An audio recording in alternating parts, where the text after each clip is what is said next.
नमस्कार, मैं हूं बालकृष्ण सरेजा। आप देख रहे हैं डेली लाइव। आइए शुरुआत करते हैं आज के मुख्य समाचारों की। 2 वर्ष का कार्यकाल पूर्ण होने पर मुख्यमंत्री ने गिनवाई प्रदेश सरकार की उपलब्धियां। वीसी के जरिए मीडिया से मुखातिब हुए मुख्यमंत्री अशोक गहलोत। किसानों और प्रशासन के बीच हुई वार्ता विफल। अधिकारियों ने राजस्व नुकसान का हवाला देकर टोल खुलवाने का किया था आग्रह। होमगार्ड जवान के साथ मारपीट कर राजकार्य में बाधा पहुंचाने के प्रकरण में जंक्शन पुलिस ने आरोपी को भिजवाया जेल। जनशक्ति भवन में आयोजित हुआ श्रमिक सम्मेलन। श्रम कानूनों में संशोधन के विरोध में आंदोलन की रणनीति पर हुई चर्चा। प्रधानमंत्री की वीसी में किसानों और भाजपा कार्यकर्ताओं ने लिया हिस्सा। किसानों ने की कृषक किसान सम्मान निधि योजना की सराहना। और अब समाचार विस्तार से। 2 वर्ष का कार्यकाल पूर्ण होने पर मुख्यमंत्री अशोक गहलोत ने शुक्रवार को प्रेस कॉन्फ्रेंस के माध्यम से प्रदेश सरकार की उपलब्धियां गिनवाई। राज्य सरकार के 2 वर्ष का कार्यकाल पूरा करने पर मुख्यमंत्री अशोक गहलोत ने जयपुर में प्रेस कॉन्फ्रेंस आयोजित कर 2 साल में करवाए गए कार्यों का विवरण दिया। इस दौरान जंक्शन के राजीव गांधी अटल सेवा केंद्र में वीडियो कॉन्फ्रेंसिंग के जरिए मुख्यमंत्री अशोक गहलोत मीडिया कर्मियों से रूबरू हुए। मुख्यमंत्री ने कहा कि उनकी सरकार 3 साल और मजबूती से काम करेगी। उन्होंने अपने संबोधन में 2 साल की उपलब्धियां गिनवाई। किसान आंदोलन के बारे में मुख्यमंत्री अशोक गहलोत ने कहा कि जनता की प्रतिष्ठा दांव पर लगी है। कड़ाके की सर्दी में किसान सड़क पर आए। भारत सरकार डेमोक्रेसी को चैलेंज कर रही है। मुख्यमंत्री ने कहा कि हम किसी भी सरकार की योजना को बंद नहीं करते, आगे बढ़ाते हैं ताकि जनता का भला हो सके। उन्होंने कहा कि निःशुल्क मोक्ष यात्रा जारी रहेगी। इसके माध्यम से शोक संतप्त अपने किसी दिवंगत की अस्थियां लेकर हरिद्वार जाते हैं। मुख्यमंत्री अशोक गहलोत से पूर्व कांग्रेस नेता अजय माकन ने किसान आंदोलन की चर्चा की। प्रदेशाध्यक्ष गोविंद डोटासरा ने कहा कि उनकी पार्टी किसानों के साथ रहेगी। उन्होंने ग्राम स्तर पर जन सुनवाई प्रोग्राम जल्दी शुरू होने की बात कही। मुख्यमंत्री के साथ मंच पर राजस्थान के प्रभारी अजय माकन, प्रदेश अध्यक्ष गोविंद सिंह डोटासरा सहित अन्य मंत्री एवं विधायक मौजूद रहे। संकट के समय में, इस मोदी सरकार के अत्याचार के समय में आपके साथ कंधे से कंधा मिलाकर के खड़ा है। आपको चिंता करने की जरूरत नहीं है। जब तक इस बिल को वापस नहीं लिया जाएगा, तब तक कांग्रेस पार्टी किसान के साथ कंधे से कंधा मिलाकर के इसके साथ खड़ी मिलेगी। संघर्ष करेंगे। कल केवल ज्ञापन महामहिम राष्ट्रपति को देने का कार्यक्रम था, लेकिन गिरफ्तार कर लिया गया नेताओं को।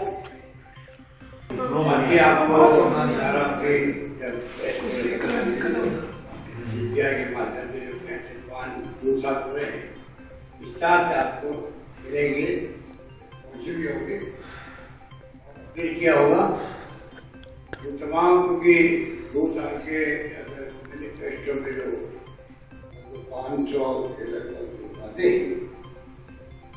टोल खुलवाने को लेकर किसानों और प्रशासन के मध्य बैठक बेनतीजा रही। किसानों ने कृषि अध्यादेशों को वापस नहीं लिए जाने तक आंदोलन जारी रखने की घोषणा की। जंक्शन स्थित कलेक्ट्रेट परिसर में शुक्रवार को किसानों और प्रशासन के मध्य बैठक का आयोजन किया गया। बैठक में प्रशासनिक अधिकारियों ने किसान आंदोलन के चलते बंद पड़े टोल प्लाजा के कारण हो रहे राजस्व नुकसान के बारे में किसानों को अवगत करवाते हुए टोल खुलवाने की बात कही। किसानों का कहना है कि नए कृषि अध्यादेशों के कारण किसानों को आर्थिक नुकसान झेलना पड़ रहा है। सरकार जब किसानों की नहीं मान रही तो किसान भी पीछे नहीं हटेंगे। टोल प्लाजा पर टोल बंदी जारी रहेगी। केंद्र सरकार द्वारा लाए गए नए कानूनों के विरोध में चल रहे किसान आंदोलन के बावजूद सरकार उनकी बातें मानने को तैयार नहीं। ऐसे में स्थानीय किसान भी आंदोलन के समर्थन में डटा हुआ है। किसानों ने चेतावनी दी कि जब तक सरकार काले कानूनों को वापस नहीं लेती, तब तक टोल बंदी और धरना प्रदर्शन जारी रहेगा। मीटिंग ਤਾਂ ਇਹ ਆਂਦੇ ਸਟੇਟ ਗਵਰਨਮੈਂਟ ਨੇ ਸਾਡਾ ਨੁਕਸਾਨ ਹੁੰਦਾ ਵੀ ਹੋਈ ਜਾਵੇ। ਸਾਨੂੰ ਕੀ ਪਤਾ ਸਟੇਟ ਦਾ ਤੇ ਸੈਂਟਰ ਦਾ, ਸਾਨੂੰ ਤਾਂ ਆਪਦੀ ਨੁਕਸਾਨ ਦਾ। ਸਾਨੂੰ ਇਹ ਹੁਣ ਸਾਡੀਆਂ ਜ਼ਮੀਨਾਂ ਖੋਣ ਨੂੰ ਫਿਰਦੇ, ਅਸੀਂ ਨਾ ਅੱਜ ਖੋਣ ਦੀ ਕਿ ਨਾ ਕੱਲ ਖੋਣ ਦੀ। ਮੋਦੀ ਮੰਨਦਾ ਨਹੀਂ, ਸੌਖਾ ਮੰਨਦਾ ਨਹੀਂ, ਸਾਨੂੰ ਮਾਰੂਗਾ, ਅਸੀਂ ਮਰਨ ਲਈ ਤਿਆਰ ਹੈ। ਮਰਨ ਨਾਲੋਂ ਜ਼ਮੀਨਾਂ ਖੁਸਣ ਨਾਲੋਂ ਅਬਾਣੀਆਂ ਡਾਣੀਆਂ ਦੀ ਦਿਹਾੜੀ ਕਰਨ ਨਾਲ ਅਸੀਂ ਮਰ ਜਾਾਂਗੇ। ਤਾਂ ਮਰ ਜਾਾਂਗੇ ਜਦ ਨਹੀਂ ਕਰਨੀ ਕਾਨੂੰਨ ਕਾਲੇ ਵਾਪਸ ਲੈਣੇ ਪੈਣਗੇ। ਇਹਨੂੰ ਸਾਡੀ ਤਾਂ ਹੀ ਮੰਗ ਹੈ। ਅਸੀਂ ਤਾਂ ਰੋਸ ਪ੍ਰਗਟ ਕਰਨਾ ਜੀ, ਜਿਵੇਂ ਸੱਤ ਹੋਇਆ ਉਵੇਂ ਕਰਾਂਗੇ। ਜਿੰਦਾ ਸਾਜਦਾ ਦਾ ਰੋਸ ਦਿਖਾਉਣਾ, ਜਿੱਥੋਂ ਜਿੰਦੇ ਤੋਂ ਦਿਖਾਇਆ ਗਿਆ ਦਿਖਾਵਾਂਗੇ। हमारे को प्रशासन द्वारा आमंत्रित किया गया। हम हमारी कमेटी के 11 मेंबर यहाँ पे आए हैं और हमें यह कहा गया कि ये जो नुकसान हो रहा है ये राज्य सरकार का हो रहा है, राजस्व का घाटा हो रहा है। तो राज्य सरकार और केंद्र सरकार की नीतियाँ अलग अलग है। आप केंद्र का कोई विरोध करो, तो हमने कहा भी हम इकट्ठे होंगे तभी तो कोई विरोध करेंगे ना। हमें इकट्ठे होने के लिए कोई जगह नहीं मिली है कि जैसे हम 700 आदमी हैं, 700 आदमी एक घर में तो इकट्ठे नहीं रह सकते ना। इसलिए हमने रोड चुना है। रोड चुना है तो वहाँ पे जो टोल टैक्स है उसको तो हमें बंद करना पड़ेगा। कोई विरोध प्रदर्शन होगा, कुछ सारे लॉस होगा, लेकिन ये हमारी भी मजबूरी है। और इन अधिकारियों की मजबूरी है, ये कह रहे हैं कि आप यार ये जो राजस्व नुकसान हुआ है इसकी भरपाई कैसे होगी। तो ये हम कहते हैं थोड़ा कम खा लेंगे, होगा तो होगा, और जब तक हमारे किसान भाई वापस नहीं आएंगे तब तक हम डटे रहेंगे। हमने स्पष्ट कह दिया है और प्रशासन एकदम अलर्ट है और किसान भी अलर्ट है। हम कहते हैं अभी आने वाले टाइम में हमारे जितने भी माता बहन भाई है सभी सड़कों इकट्ठे होंगे। और मैं अनुरोध करता हूँ गहलोत जी से कि वो आगे मोदी को लिखे पत्र कि ये सरकार के खिलाफ जो भी किसान का बेटा है आज सड़कों बैठा है, आप इनको उठाकर दिल्ली ले जाओ, जहाँ जैसा मोदी चाहेगा वैसा लड़ने के लिए हम तैयार हैं। चलते रहेंगे जब तक हमारा किसान का बेटा वापस नहीं आएगा और जहाँ तक संभव है। होमगार्ड जवान के साथ मारपीट कर राजकार्य में बाधा पहुंचाने के प्रकरण में जंक्शन पुलिस ने शुक्रवार को आरोपी को जेल भिजवा दिया। ड्यूटी पर तैनात होमगार्ड के जवान के साथ मारपीट कर राजकार्य में बाधा पहुंचाने के आरोप में युवक को गिरफ्तार कर लिया गया। जंक्शन पुलिस ने शुक्रवार को घटना में इस्तेमाल मोटरसाइकिल व हेलमेट भी बरामद कर लिया। थाना प्रभारी नरेश गहरा ने बताया कि आरोपी को भादरा में मजिस्ट्रेट के समक्ष पेश किया गया, जहां उसे न्यायिक अभिरक्षा में भेजने के आदेश दिए गए। उन्होंने बताया कि फिलहाल आरोपी को कोविड केयर सेंटर में रखा गया है। नेगेटिव रिपोर्ट आने के बाद उसे जेल भेजा जाएगा। उल्लेखनीय है कि बुधवार को होमगार्ड जवान सत्यानंद पुत्र गोविंद सिंह कुमार निवासी वार्ड नंबर 57 सुरक्षिया के साथ मारपीट करने के आरोप में टाउन निवासी दिनेश सोनी के खिलाफ मामला दर्ज किया गया था।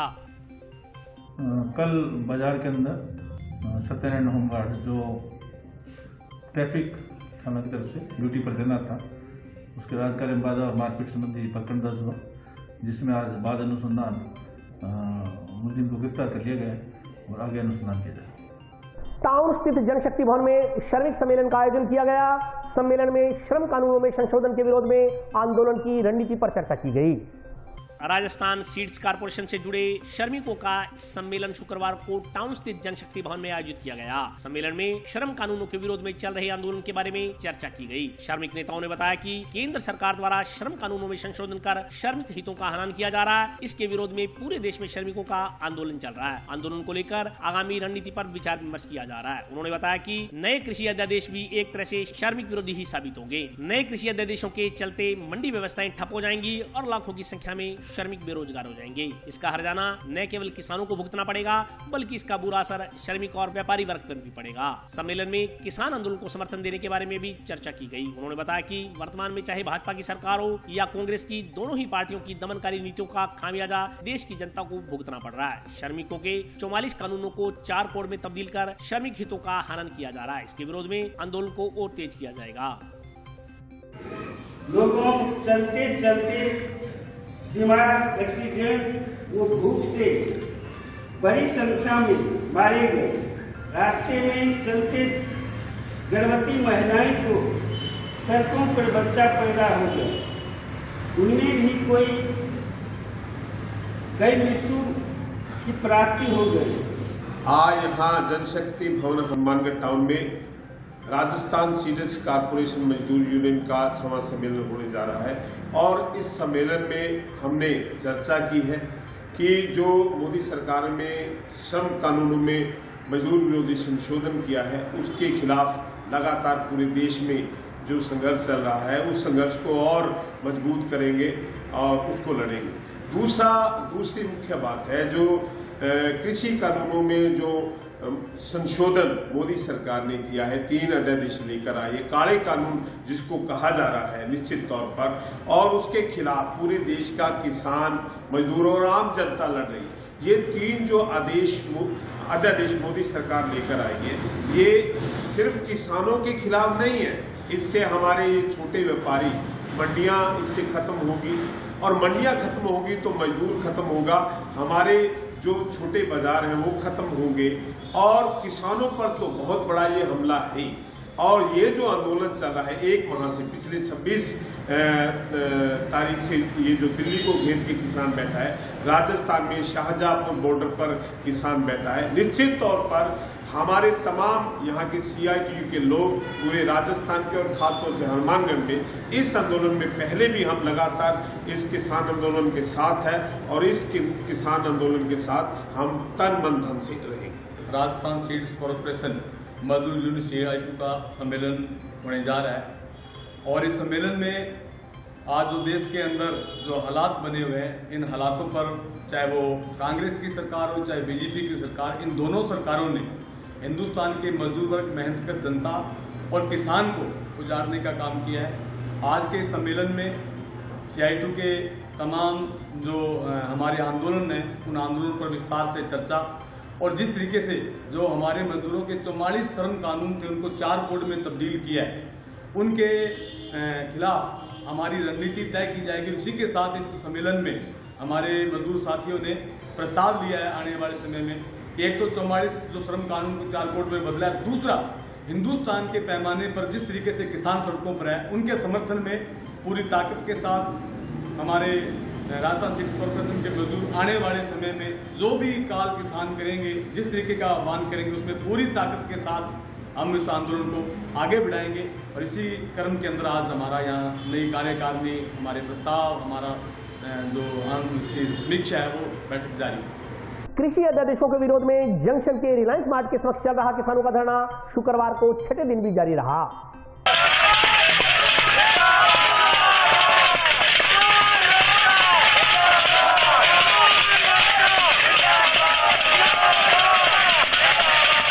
जंक्शन स्थित रिलायंस मार्ट के समक्ष कृषि अध्यादेशों के विरोध में चल रहा किसानों का धरना शुक्रवार को 6ठे दिन भी जारी रहा। शुक्रवार को किसानों के साथ साथ धान का तोला मजदूर यूनियन से जुड़े श्रमिक भी धरने पर बैठे। श्रमिकों ने बताया कि नए कृषि कानून धान मंडियों को खत्म करने का काम करेंगे। इससे लाखों की संख्या में मंडियों में काम करने वाले श्रमिक बेरोजगार हो जाएंगे। श्रमिक वर्ग किसानों के साथ है। श्रमिकों को चाहे दिल्ली जाना पड़े तब भी श्रमिक किसानों के साथ कंधे से कंधा मिलाकर आंदोलन में साथ देंगे। वहीं किसानों ने बताया कि कृषि अध्यादेशों के विरोध में रिलायंस के उत्पादों का बहिष्कार लगातार जारी है। उद्योगपति अंडानी और अंबानी पर आरोप लगाते हुए श्रमिकों ने अपनी जेबें भरने का आरोप लगाया। इसके विरोध में किसान रिलायंस के उत्पादों का देश भर में बहिष्कार कर रहे हैं। उन्होंने कहा कि जब तक सरकार इन काले कानूनों को वापस नहीं लेती तब तक आंदोलन जारी रहेगा।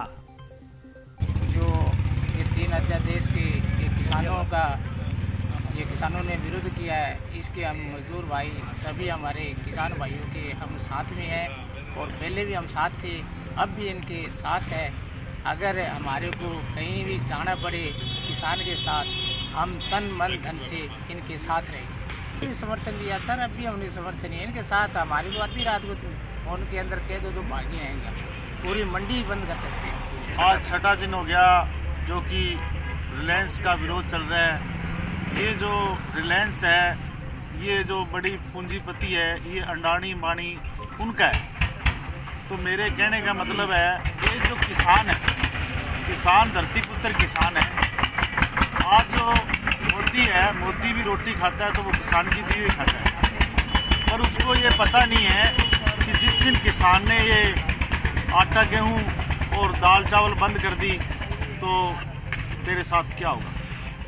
तो मेरा संदेश पहुंचना चाहिए कि जो 3 अध्यादेश किसानों पर लगाए हैं वो अकेले किसानों पर नहीं लगाए हैं, वो पूरे भारत पे, पूरे विश्व पे, और जितने व्यापारी हैं और मजदूर हैं, जितने भी कारोबार उन पे अध्यादेश लगा दिए। इसको ये नहीं पता कि आज बनाने वाली तेरे को जनता है, जनता बना भी सकती है और जनता तेरे को उखाड़ भी सकती है। तो मेरा संदेश है जल्द से जल्द ये 3 अध्यादेश वापस लें, नहीं तो ये जो आंदोलन है ये और भी आंदोलन तेज हो जाएगा। प्रधानमंत्री नरेंद्र मोदी की वीसी में स्थानीय भाजपा कार्यकर्ताओं और किसानों ने भाग लिया। वीसी के दौरान किसानों ने कृषक किसान सम्मान निधि योजना की सराहना की। जंक्शन स्थित जाट भवन में शुक्रवार को प्रधानमंत्री नरेंद्र मोदी की वीसी में किसानों और भारतीय जनता पार्टी कार्यकर्ताओं ने हिस्सा लिया। भाजपा कार्यकर्ताओं ने बताया कि केंद्र सरकार द्वारा ऑटो ट्रांजैक्शन के जरिए 9 करोड़ किसानों के खातों में 18,000 करोड़ रुपए की राशि भेजी गई है। इसी के तहत प्रधानमंत्री नरेंद्र मोदी देश भर के किसानों से वीसी के जरिए रूबरू हुए। प्रधानमंत्री की वीसी में क्षेत्र के किसानों और बीजेपी कार्यकर्ताओं ने शिरकत की। किसानों ने कृषक किसान सम्मान निधि योजना की सराहना की। उन्होंने बताया कि भाजपा कार्यकाल में भारत सरकार द्वारा किसानों के लिए किए गए सभी कार्यों का विवरण दिया जा रहा है, जिससे स्थानीय किसान काफी संतुष्ट हैं। आज भारतीय जनता पार्टी द्वारा श्रद्धेय नेता भारत रत्न पूर्व प्रधानमंत्री अटल बिहारी वाजपेयी जी की जयंती सुशासन दिवस के रूप में मनाई गई और उसके साथ साथ देश भर में हर पंचायत मुख्यालय पर किसान चौपाल आयोजित कर कार्यक्रम किया गया, जिसको प्रधानमंत्री नरेंद्र मोदी जी ने वर्चुअल के माध्यम से कार्यकर्ताओं को संबोधन किया। उसमें सबसे पहले प्रधानमंत्री नरेंद्र मोदी जी ने एक बटन दबा करके 9 करोड़ किसानों के खाते में 18,000 करोड़ की राशि डालकर उनको समर्पण राशि भेंट की गई। और उसके बाद उन्होंने किसान आंदोलन और किसानों के जो 3 कानून बनाए हैं उनके बारे में विस्तार से चर्चा की। भारतीय जनता पार्टी हनुमानगढ़ द्वारा ये कार्यक्रम आज जाट धर्मशाला में रखा गया, जहां डॉक्टर राम प्रताप जी और अन्य नेतागण व कार्यकर्ता उपस्थित थे। सर्वप्रथम अटल बिहारी वाजपेयी जी के चित्र के समक्ष दीप जला करके व पुष्प अर्पित कर उनको श्रद्धांजलि दी गई। और उसके बाद नरेंद्र मोदी प्रधानमंत्री भारत सरकार उनके द्वारा जो संबोधन दिया गया था सभी कार्यकर्ताओं ने बड़े गौर से सुना। और अभी वक्त है ब्रेक का। हाजिर होता हूं छोटे से ब्रेक के बाद।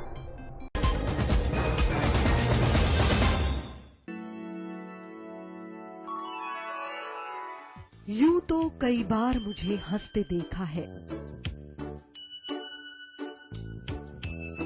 पर ये हंसी कुछ और है। ये गहना मुझ पर जचता है,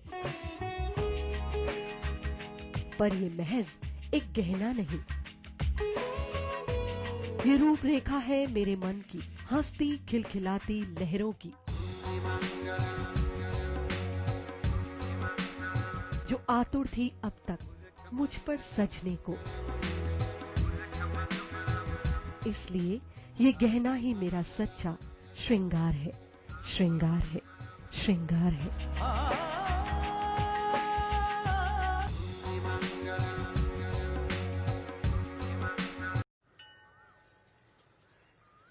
अरे बबलू, लॉकडाउन खुलते ही टहलने निकल पड़े।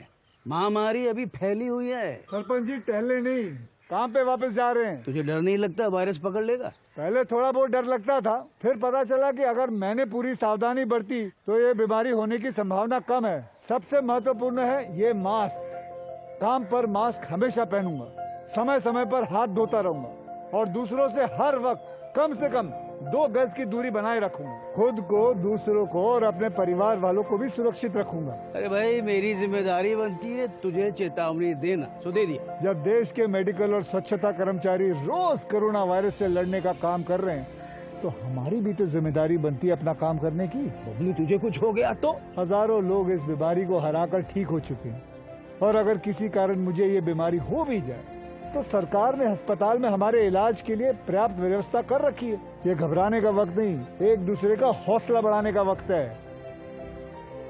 अरे ऐसे क्या देख रहा है? तू काम पे जाएगा, मैं नहीं जाऊंगा, नाक नहीं कट जाएगी मेरी। चलो मास्क। हाँ, मास्क मास्क। अरे नाक तो ढक लो। हाँ। कोरोना वायरस से हमें लड़ाई जारी रखनी पड़ेगी, पर उससे डर कर नहीं, पूरी सावधानी के साथ डट कर चलिए। रुकी जिंदगी को आगे बढ़ाएं, देश को आत्मनिर्भर बनाएं। जय हिंद।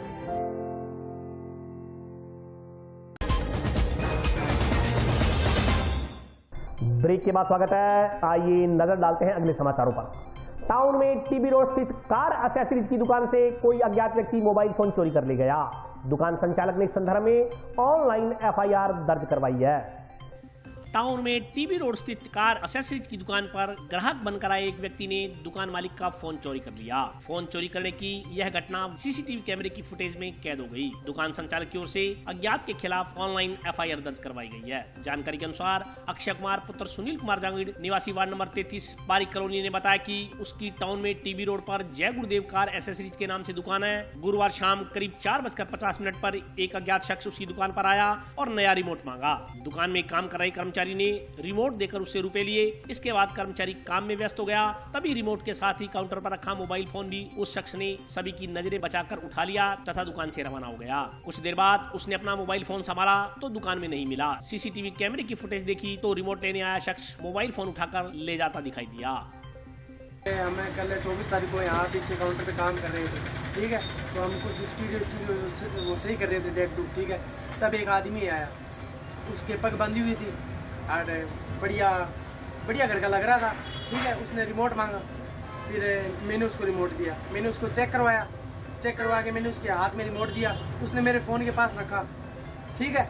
बाद में उसने पैसे दिए, मेरा ध्यान थोड़ा उधर हो गया और वो रिमोट और मेरा फ़ोन साथ में डाल के ले गया, ठीक है। बाद में मैंने मेरे फ़ोन पे कॉल किया, ठीक है। मैंने 15 घंटे हमारी, उसने नहीं सका। बाद में मेरा फ़ोन आने लगा स्विच ऑफ। हमने CCTV फुटेज कैमरा चेक की, कल 4:52 पे ये घटना हुई थी। तो CCTV कैमरा फुटेज चेक की तो उसमें उस आदमी की शक्ल और उस आदमी ने फ़ोन उठाते हुए हम उसको देख रहे हैं। तो ये घटना हुई है। मैंने पुलिस में रिपोर्ट करवाई है, ऑनलाइन सब काम हुआ है एकदम बढ़िया तरीके से। पुलिस ने रिपोर्ट करा दी तो उन्होंने कहा कोई नहीं, मिल जाएगा। 15,000 का फ़ोन था, Realme 6i। सर्दी के दृष्टिगत इनर व्हील क्लब सदस्यों ने राजकीय जिला अस्पताल के बच्चा वार्ड में महिलाओं को गर्म वस्त्र और खाद्य सामग्री भेंट की। इनर व्हील क्लब के सदस्यों ने शुक्रवार को सर्दी के मौसम को देखते हुए टाउन स्थित राजकीय जिला अस्पताल के बच्चा वार्ड में महिलाओं को गर्म वस्त्र वितरित किए। क्लब सदस्यों ने बताया कि क्लब द्वारा लगातार सामाजिक सरोकार से जुड़े कार्य किए जा रहे हैं। इसी क्रम में इनर व्हील क्लब से जुड़ी महिलाओं ने राजकीय जिला अस्पताल की MCH यूनिट स्थित बच्चा वार्ड की व्यवस्थाओं का जायजा लिया और महिलाओं को नवजात बच्चों के लिए गर्म वस्त्र व खाद्य सामग्री भेंट की। क्लब सदस्यों ने बताया कि महिलाओं के लिए एक बेबी किट तैयार की गई है, जिसमें शॉल, बच्चों के लिए गर्म वस्त्र, टोपी और जुराबे आदि शामिल है। इसके अलावा देसी घी और बिस्किट का भी वितरण किया गया। बढ़ रही सर्दी को देखते हुए जच्चा बच्चा की सुरक्षा के मद्देनजर महिलाओं को सामान से भरी किट भेंट की गई। क्लब सदस्यों ने बताया कि आगे भी इस तरह की गतिविधियां क्लब की ओर से आयोजित की जाएंगी। हमने बच्चों को, छोटे बच्चों को किट वगैरह बांटी है सर्दी के कपड़ों के लिए और वो अच्छी तरह से शांति, बहुत अच्छा इंतजाम है यहाँ पे, देख के बड़ा मन खुश हुआ। और सफाई बहुत अच्छी है और बहुत अच्छी तरह से केयर हो रही है। गायनी वार्ड में newly born mother and baby को हमारी डिस्ट्रिक्ट चेयरमैन की तरफ से किट्स भेजी गई है, जिसमें blanket, shawl, baby suits, caps, extra soaps वो इस किट में डाली गई हैं ताकि मदर का भी ध्यान रहे और बच्चे का भी ध्यान रहे। उसके साथ साथ हमने इनर व्हील क्लब लोकल हमारी तरफ से हमने मेंबर्स ने घी और बिस्कुट साथ में बांटे ताकि प्रॉपर हेल्थ केयर भी हो सके। और हमारी शुभकामना है जच्चा बच्चा स्वस्थ रहे और आगे खूब उनकी प्रोग्रेस हो। इस हॉस्पिटल का भी अरेंजमेंट बहुत अच्छा है। हम डॉक्टर ज्योति सिंह का बहुत धन्यवाद देते हैं जिन्होंने हमें आगे गाइड किया। हमारे प्रेसिडेंट साहिबा और हमारे सारे PHC मेंबर्स आए हुए हैं यहाँ पर। ये गायनी वार्ड है। यहाँ पर मदर और बच्चे की केयर के लिए हमारी चेयरमैन सुषमा ग्रोवर जी ने कुछ किट्स बनवा के भेजी थी जो यहाँ पर बांटी गई हैं। और क्योंकि सर्दी का मौसम है, उनके लिए शॉल, बच्चों के लिए गर्म कपड़े और कंबल हम लोग दे रहे हैं यहाँ पर। और हम लोग चाहते हैं कि बच्चे स्वस्थ रहें, आगे बढ़ें और उनको यहाँ पर घी और बिस्किट भी दिए गए हैं बालिकाओं को, और ताकि ये जच्चा बच्चा दोनों स्वस्थ रहें। हमारी तरफ से यही कामना है। ये अच्छी फैसिलिटी देखी हमने, अच्छा लगा, हमें बहुत अच्छा लगा कि इनकी केयर भी हो रही है और यहाँ पूरी तरह से अच्छी करी गई है उनकी व्यवस्था। और हम आगे भी चाहते हैं कि हॉस्पिटल में और गरीब बच्चों के लिए सबके लिए अच्छा प्रबंध। टाउन स्थित मनीराम बीएड कॉलेज में ABVP के राष्ट्रीय अधिवेशन का लाइव प्रसारण दिखाया गया। स्थानीय कार्यकर्ताओं ने वर्चुअली अधिवेशन में हिस्सा लिया। टाउन में अखिल भारतीय विद्यार्थी परिषद के राष्ट्रीय अधिवेशन का आयोजन किया गया। ABVP कार्यकर्ताओं ने बताया कि 66वां राष्ट्रीय अधिवेशन नागपुर में आयोजित किया जा रहा है। कोरोना काल के चलते इस बार देश भर के ABVP कार्यकर्ता ऑनलाइन माध्यम से राष्ट्रीय अधिवेशन में हिस्सा ले रहे हैं। इसी क्रम में टाउन में प्रोजेक्टर के माध्यम से राष्ट्रीय अधिवेशन का लाइव प्रसारण दिखाया जा रहा है। ABVP कार्यकर्ताओं ने बताया कि राष्ट्रीय अधिवेशन का उद्देश्य युवाओं को परिषद की कार्यप्रणाली से अवगत करवाना है। उन्होंने कहा कि अखिल भारतीय विद्यार्थी परिषद देश का सबसे बड़ा छात्र संगठन है। इसके कार्यकर्ता सामाजिक सरोकारों से जुड़े कार्यों में बढ़ चढ़कर हिस्सा लेते हैं। पूरे देश में ABVP की करीब 4000 इकाइयां हैं। संगठन का मुख्य उद्देश्य है छात्र हितों के लिए संघर्ष करना और समाज हित में कार्य करना है। आज अखिल भारतीय विद्यार्थी परिषद का 66वां राष्ट्रीय अधिवेशन था जो कि नागपुर में संपन्न हो रहा है। और इस साल कोरोना काल के कारण राष्ट्रीय अधिवेशन के अंदर इस बार वर्चुअली होगा, जो कि सभी पूरे विद्यार्थी परिषद के द्वारा पूरे भारतवर्ष के अंदर सभी इकाइयों के ऊपर ये प्रोग्राम किया जा रहा है। इसके अंदर वहाँ से जो लाइव स्ट्रीमिंग होगी वो सभी उनका मार्गदर्शन प्राप्त करेंगे। विद्यार्थी परिषद का आज 66वां राष्ट्रीय अधिवेशन जिसका ऑनलाइन कार्यक्रम पूरे देश भर में चल रहा है।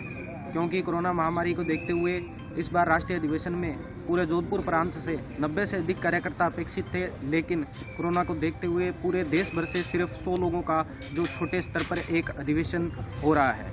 आप इसे सबसे छोटा और सबसे बड़ा अधिवेशन भी कह सकते हैं, क्योंकि पूरे देश भर में सभी कार्यकर्ता 4000 से अधिक LED लगाकर इस अधिवेशन को लाइव देख रहे हैं LED प्रोजेक्टर के माध्यम से।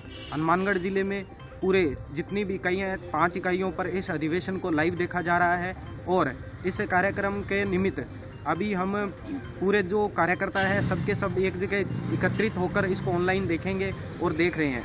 अभी ये कार्यक्रम का उद्देश्य है समाज और छात्र हितों के लिए, समाज में किसी भी प्रकार की बुराई और छात्रों हितों के लिए हमेशा संघर्ष करने वाला एकमात्र संगठन है जो कोरोना महामारी में भी समाज सेवा के माध्यम से और विभिन्न प्रकार की सेवाओं के माध्यम से विद्यार्थी और कार्यकर्ता समाज के लोगों के बीच में रहे और महाविद्यालय कैंपसों में भी लगातार काम करते रहते हैं।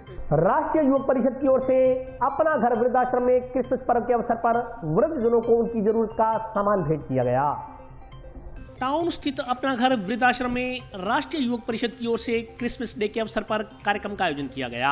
इस मौके पर वृद्धजनों को दिनचर्या में काम आने वाली वस्तुएं प्रदान की गई। परिषद सदस्यों ने बताया कि अपना घर वृद्धाश्रम में वृद्धजनों का आशीर्वाद प्राप्त कर हर पर्व माना जाता है। वृद्धजनों के लिए खाद्य सामग्री और अन्य दिनचर्या में काम आने वाली वस्तुएं शहर के गणमान्य नागरिकों के सहयोग से जुटाई गई थी।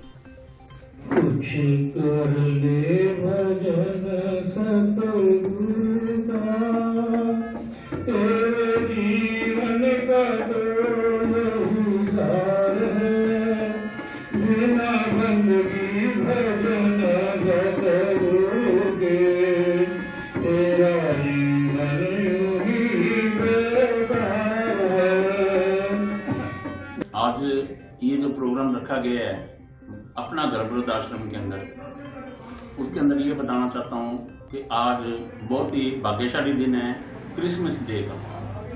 तो क्रिसमस डे के दिन जो यहाँ ये प्रोग्राम इन बुजुर्गों के साथ मनाने का प्रोग्राम रखा गया है और समाज के जो सम्माननीय व्यक्ति हैं उनको सम्मानित करने का भी प्रोग्राम रखा गया था और उनको सम्मानित इस संस्था द्वारा किया गया है।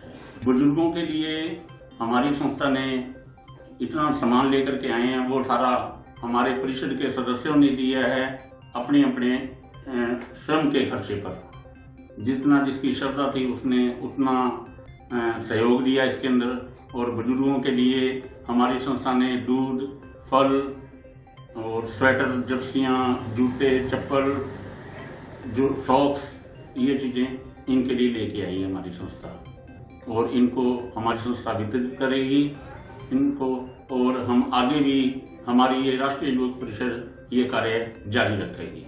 यातायात पुलिस ने क्रिसमस के अवसर पर नुक्कड़ नाटक के माध्यम से आम जन को नियमों की पालना करने का संदेश दिया। क्रिसमस डे के उपलक्ष्य में यातायात पुलिस ने जंक्शन में नुक्कड़ नाटक कर आमजन को यातायात नियमों का पालन करने का संदेश दिया। यातायात पुलिस ने बताया कि पुलिस अधीक्षक के निर्देशानुसार चलाए जा रहे अभियान के तहत पुलिस नियमों की उल्लंघना करने वाले वाहन चालकों के लगातार चालान काट रही है। आज क्रिसमस के अवसर पर सांता क्लॉज की वेशभूषा में कलाकार आमजन को नियमों की पालना का संदेश दे रहे हैं। उन्होंने कहा कि वाहन चलाते समय हेलमेट और सीट बेल्ट का इस्तेमाल वाहन चालक का जीवन बचा सकता है। अपने और अपने परिवार की सुरक्षा के लिए एक जिम्मेदार नागरिक बनकर नियमों की पालना की जाए तो सड़क दुर्घटनाओं पर काफी हद तक अंकुश लगाया जा सकता है। इसके अलावा सांता क्लॉज की वेशभूषा में कलाकारों ने कोरोना से बचाव के लिए चिकित्सा विभाग की गाइडलाइंस की पालना करने का आग्रह किया। मास्क पहनेंगे, अभी देखते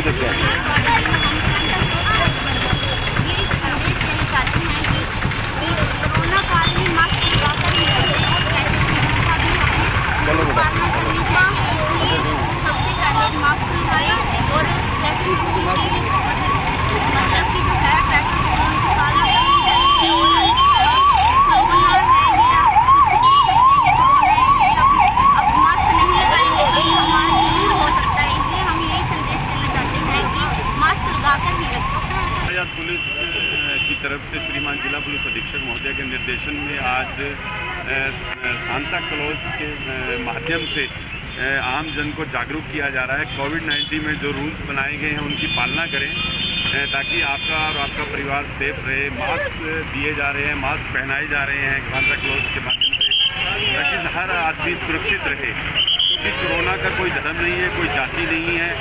और अगर हम सुरक्षित हैं, अगर हम लापरवाही करेंगे तो हो सकता है कोरोना वायरस हमारे में हो जाए, लेकिन हर आदमी नहीं चाहता है कि हम इस बीमारी से पीड़ित हों।